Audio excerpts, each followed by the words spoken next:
once again. This is the number 5 in our little stroll through Jerusalem. Now, look at it. We're looking at the dome on the rock.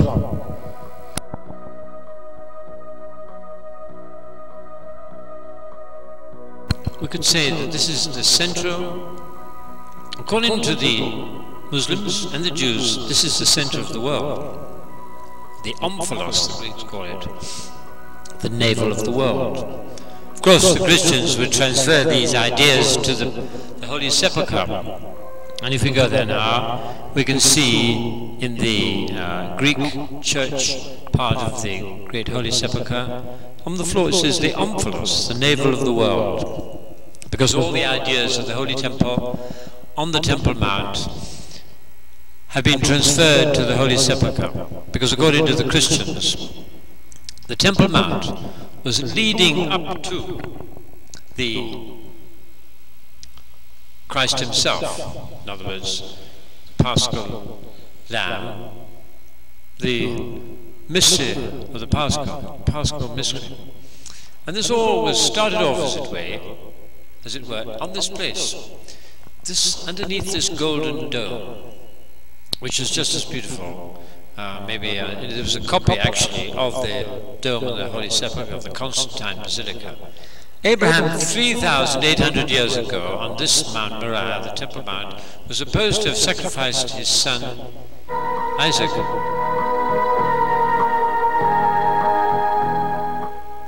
Prefiguring the sacrifice of Christ. Because God asked him to sacrifice Isaac. But at the last moment, as he got a reprieve, as it were, and the lamb took the place of Isaac, just as Jesus takes the place of us in the mystery of the Paschal feast.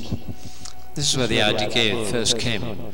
The Paschal lamb originally took the place of Isaac, and now takes our place, Jesus himself. And this is over the Holy of Holies, the holiest place. According to the Jews, the Holy of Holies used to be there, the holy part of the temple. And this is where they had the Ark of the Covenant. The Shekinah used to come down, the column of fire and the column of cloud used to come down in this place. So this is all summed up here in the dome on the rock. It's called the dome. The full name is the Mosque of Omar Sharif. Of all Omar. So, okay. Let's pass on here a little bit. Temple Mount. Now, we're going back again to see at the other end of the Temple Mount is the Al-Aqsa Mosque. Immediately comes to mind the Al-Aqsa Brigade, presumably comes from this place. This rather vicious group want to get rid of the Jews. They take their name from this Al-Aqsa Mosque. Here it is, Al-Aqsa Mosque. The minaret where the Muslims are called to pray.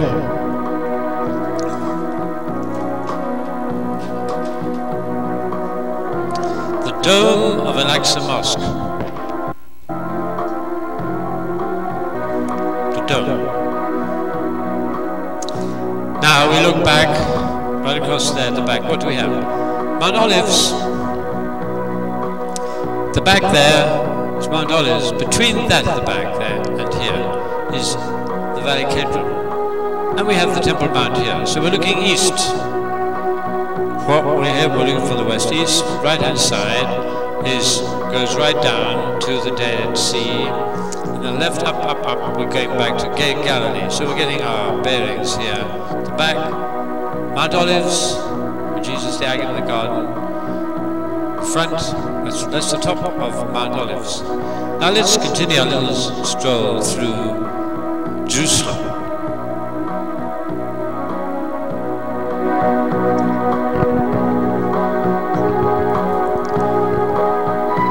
The holy city, the city of peace, which today has become the city of war. The center of these fractious problems between the Jews and the Arabs. This all starts off in Jerusalem. Salem, when you meet the Arabs, you have Salem, Salam. Salam to the Jews, salam to the Arabs means peace, the city of peace. But what peace do we find when we go there? Not much. In other words, this symbolizes the troubled world. If we could solve the problem of Jerusalem, we could solve the problems of the world. Because we have all these Jews, Muslims, Christians wrestling with this place, finding out what it means.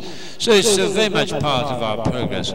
Now, where are we going? Where are we coming from? Well, we can see them here wrestling with this point. The Muslims have their theory. The Christians have theirs. The Jews have theirs. How is he going to sort out? This is the mystery. This is basically trying to find out where we're doing, what we're doing. This is everything, as it were. We're finding out here where we're coming from, where we're going to. And so we see this little progress through Jerusalem. We'll go into these problems, where we come from, where we're going to. And we can see the three religions, Judaism, Mohammedanism, Christianity, wrestling with these problems. And we can look on for a time, but sometime along the line, we'll have to commit ourselves.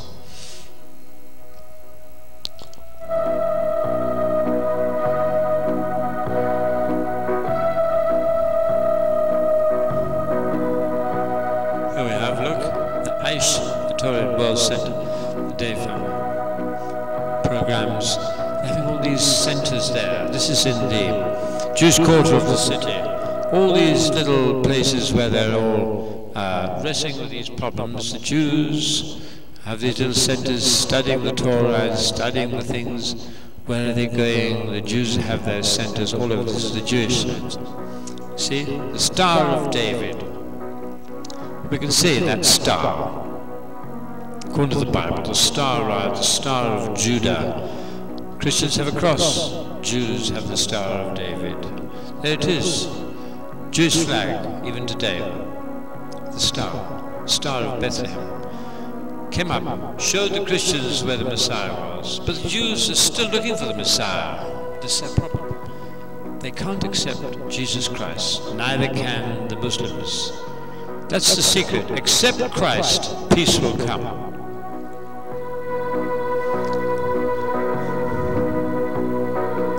We look out, the city here, look at that. Right? What we're looking at, actually, is Siloam, more or less. We go through this place called the Dung Gate.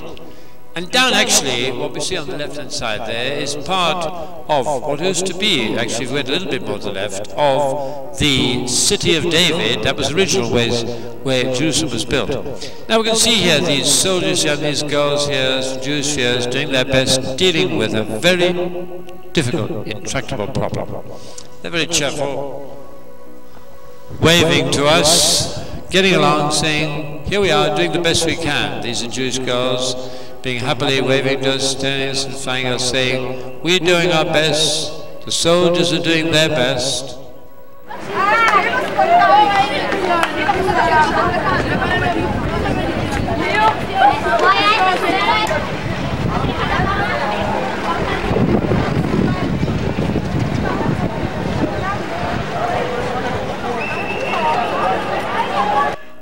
See, here we are coming down again. We can see right over to Mount Olives. Now this, if we look, this is what we can see in front of us, archaeological remains. And they are very interesting, probably not only to archaeologists, but most of us. These are burrowing away in the land to find out what happened down there, because it's down here, just past this here, was the original city of David. But now it's outside the city. That's outside. You see the walls of the city down there, built by the Muslims. And just outside there is the city of David. It's no longer part of the old Jerusalem, cut out of things. But that's where the whole thing started. Interesting, isn't it? That the original city of David is now not in the old city of Jerusalem.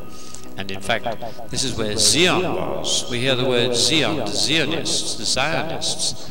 But actually that's beyond the wall there, outside the city. Such are the vagaries of history.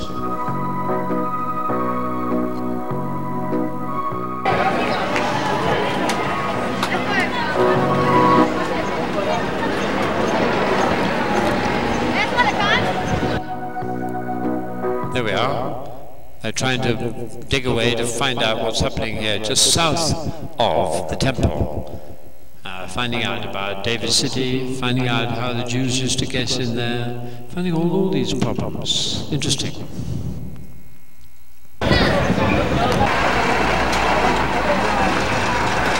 See, you can see the walls down there, the south of Jerusalem. And that gate there, what is that? The Dung Gate. These people are all streaming down out through the Dung Gate. Not a very nice sort of name, but it leads into the Hinnom Valley. So if we look at the bottom there, you have Hinnom Valley, and then up the left you have Kidron. And this actually, where they're streaming down, is the Tyropaean Valley. So you have the three valleys. We're now in the Tyropaean Valley. Down at the bottom is the Hinnom Valley, Gehenna, known as Hell, really, where Judas killed himself. And then up the left there we have the Kedron, where Jesus often used to go across the Kedron when he was heading to Mount Olives to pray. And he was arrested there and brought back here. And a little bit behind us here we have the Last Supper. So the whole thing is laid out for us. Hear them. People.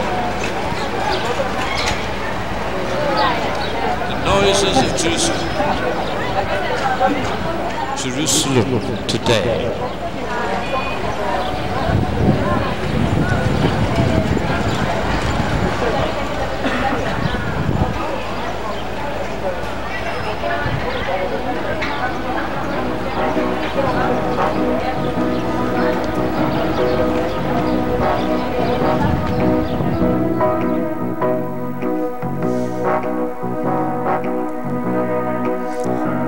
Now, what do we see here?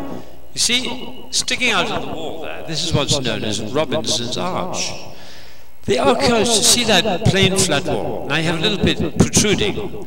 Now this was Robinson's Arch because this fellow called Robinson discovered this place, and this used to be an arch coming over what was just in front of us, as a bridge in other words. And that was over the Tyropaean Valley. But now of course nothing's left of it, just a thing sticking out there. It's still known as Robinson Arch. Very attractive, but would be passed. Nobody would pay a notice, would they? But it's called Robinson Arch. Originally would go over what is known as the Cheesemakers Valley. Tyropaean means the Valley of the Cheesemakers. And this goes right up to the center of Jerusalem, up to the top. We'll eventually come to that, to Damascus. There you have it, Robinson's Arch. Just below, look at it, just below the Al-Aqsa Mosque.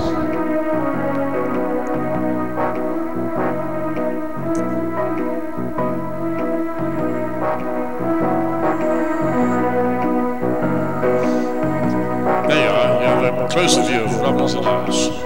Look at it, see? This used to be the bridge over. And of course you could get into the Temple Mount over this bridge.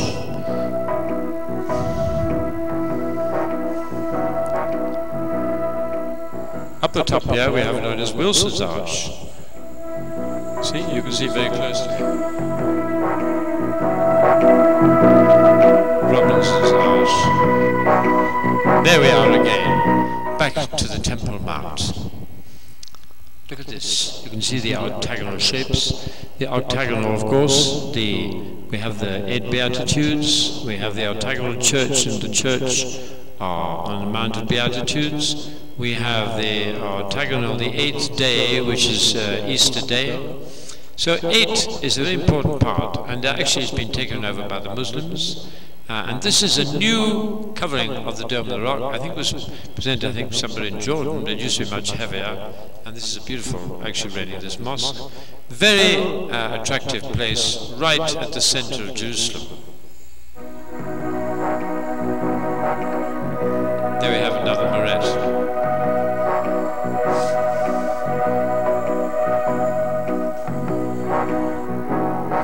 See, we have these two down, and this is the other end. If you notice at the other end, there were women, so they divide up the wailing wailers on the right-hand side, we saw the women, on the left-hand side, you have the men.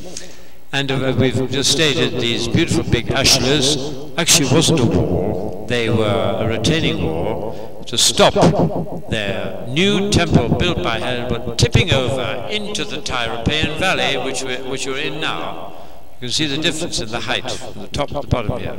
It needed something to retain, to stop it, because it was a much wider than the original. There we have all the Jews saying their prayers.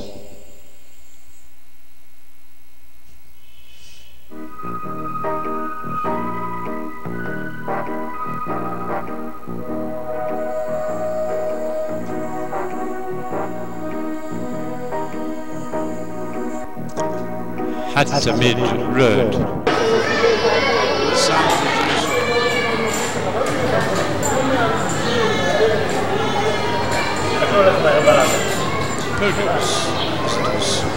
The old Jewish quarter.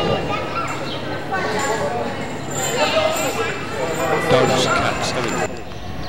Hashminid Street.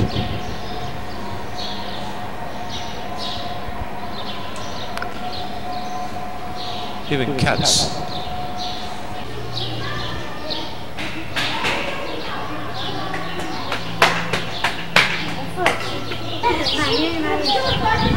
Beautiful flowers.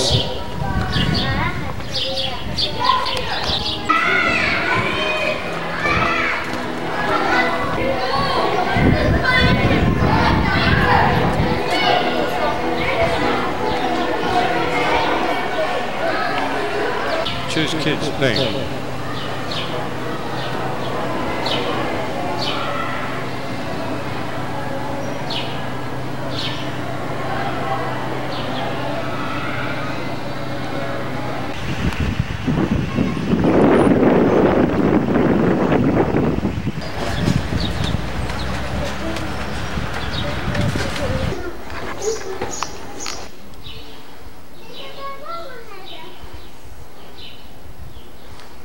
The Armenian monastery. We're now in the Armenian district of Jerusalem. About a fifth of Jerusalem is taken up by the Armenians. They have about a fifth of the, because Jerusalem is divided into four sections. The top north-east is Arab, the northwest is Christian, the southwest is Armenian, the southeast is Jewish.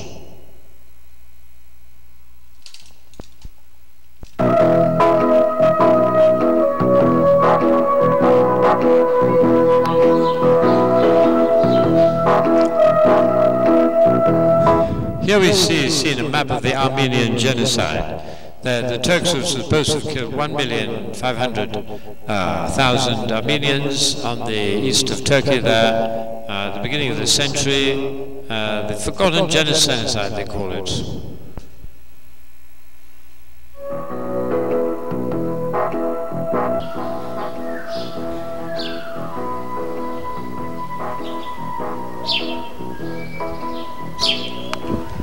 So we are in the Ararat. You see, Ararat meaning about it. To the Armenians, Ararat is very important because, well, we know Nozar came down out of Ararat. It's part of the Armenian territory according to them. And if we notice the monks, the Armenian monks, their headgear is in the shape of Mount Ararat.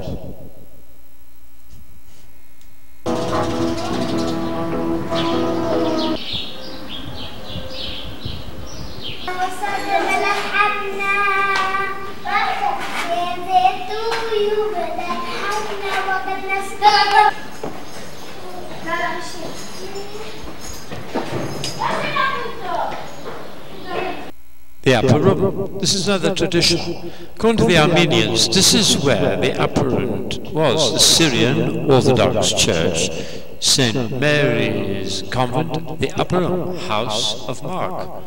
In other words, this is linked with Mary's mother, with Mark's mother, Mary, and this, according to them, this looks at the bottom, the first church in Christianity. So the Armenians of it, this is Syrian Orthodox. This is a bit of one-upmanship here in Jerusalem.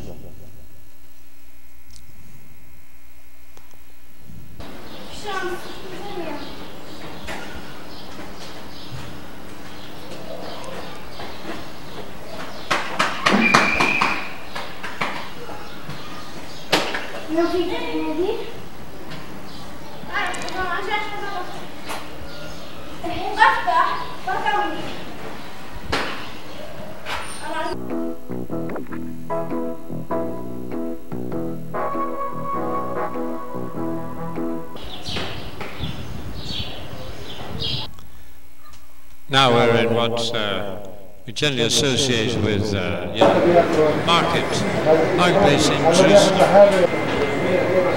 These streets, traffic is of all sorts of kinds. Marketplaces, Jerusalem, back streets, tourists, everybody comes here. Well, comes and goes, the tourists come and make their money. Life goes on in Jerusalem. This is the bustling marketplace. No me di cuenta.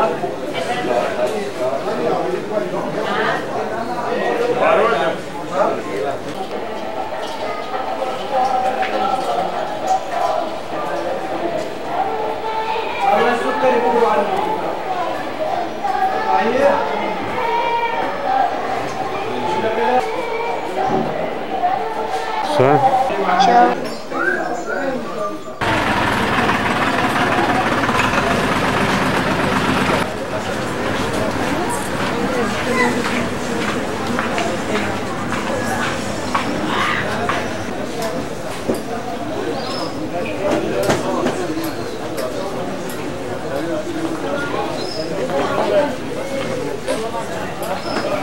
The real thing.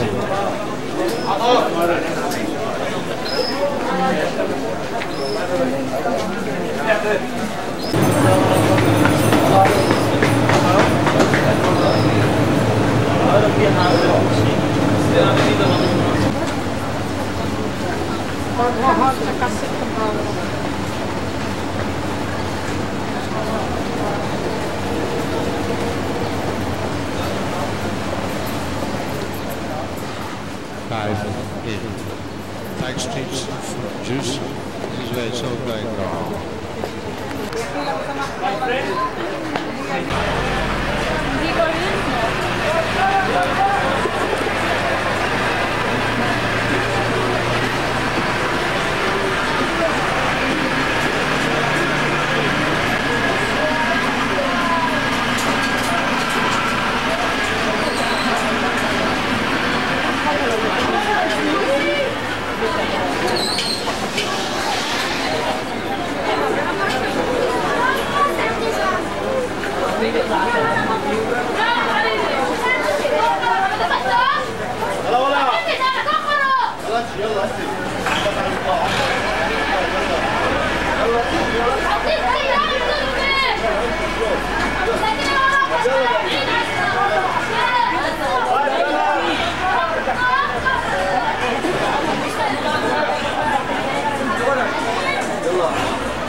We're heading for the Damascus Gate.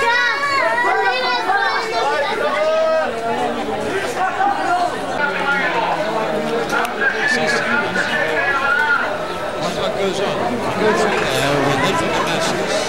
The Damascus Gate. There we are. You see that gate behind us, the Gate of Damascus. We've just been coming from this gate of Damascus, we're due south, well, it's slightly east. We get to where we've just come from, the Dung Gate, where the Weeping Wailing Wall is. So this is the Damascus, the Tyropaean Valley comes from here, the Gate of Damascus, heads straight down through Jerusalem. This big cleft, the Tyropaean Valley. But of course this is being gradually filled up. And all we've got left with is all these bustling crowds. But this is Jerusalem at its most vital, the Damascus Gate.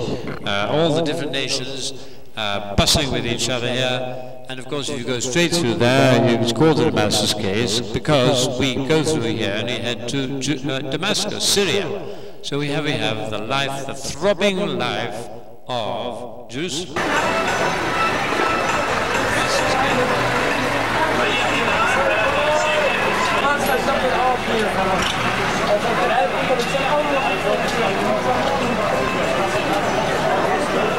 Tourists and all, locals and tourists, battling it out.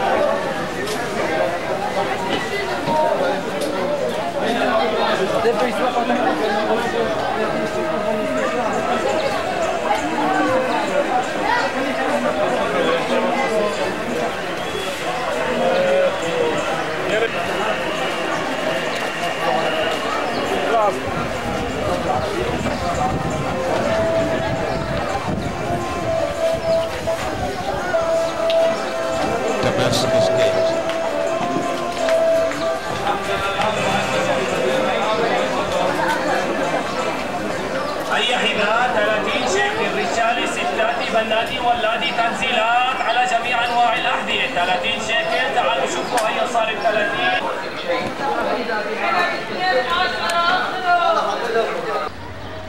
Now we're outside the Damascus Gate, looking into it. To preach, you know, to preach the gospel.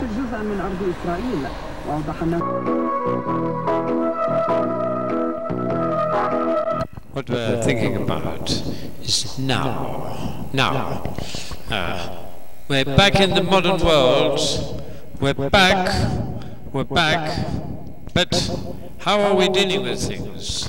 We've left Jerusalem behind and we're heading out into the modern world. Jerusalem, city of peace. Let's keep in mind. Let's think about it. Now. Our program now. Number 5. Now. Second part of Jerusalem. Let's think about it. The modern world.